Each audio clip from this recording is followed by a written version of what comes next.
Good morning. I just moved to the Cayman Islands 3 months ago now, and here are a few differences from that in the United States. Since I just went through my first island hurricane, I think I'm going to talk about the differences of preparing for a tropical storm and a hurricane here versus back home and all the things that happen. There's a hurricane warning back home. You'll probably go to the grocery store, make sure you got the things you need, maybe get some candles, flashlights, and stuff. Here, did you ever think about that you have to order water from someone else? I'm not talking about bottled water.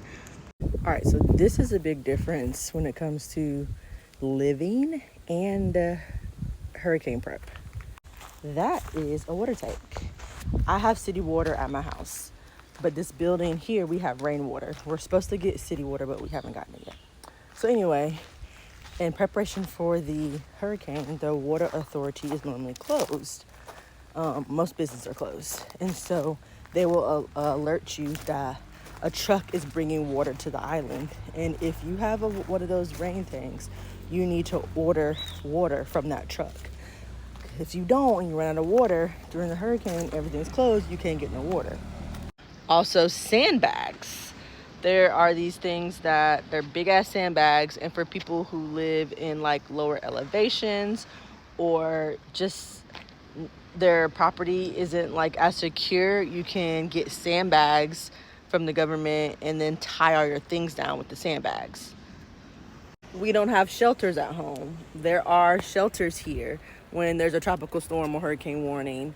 And for the hurricane shelters, you have to bring your own food, your own clothes, and your own water. It's usually tropical storms when it hits the islands and then turns into a hurricane by the time it hits the States. But this week, it turned into a hurricane and it hit us.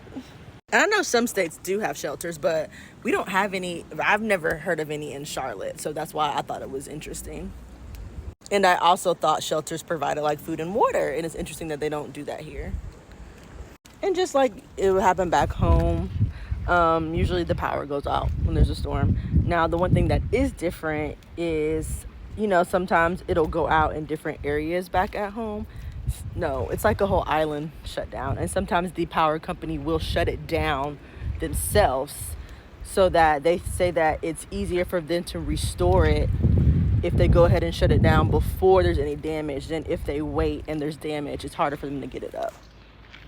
So those are a few things that I think is definitely worth knowing if you're thinking about moving. They're not fun, of course. No one wants to be in a storm. But they prepare you. The government helps a lot. They send lots of different updates. And you really feel like you're not alone in the situation. The community really does come together. Speaking of coming together, there's going to be like a beach cleanup where the community will get together and help clean up the beaches. But that's it for now. Please like, follow, and share. I'm definitely doing another part because there's lots more stuff to talk about.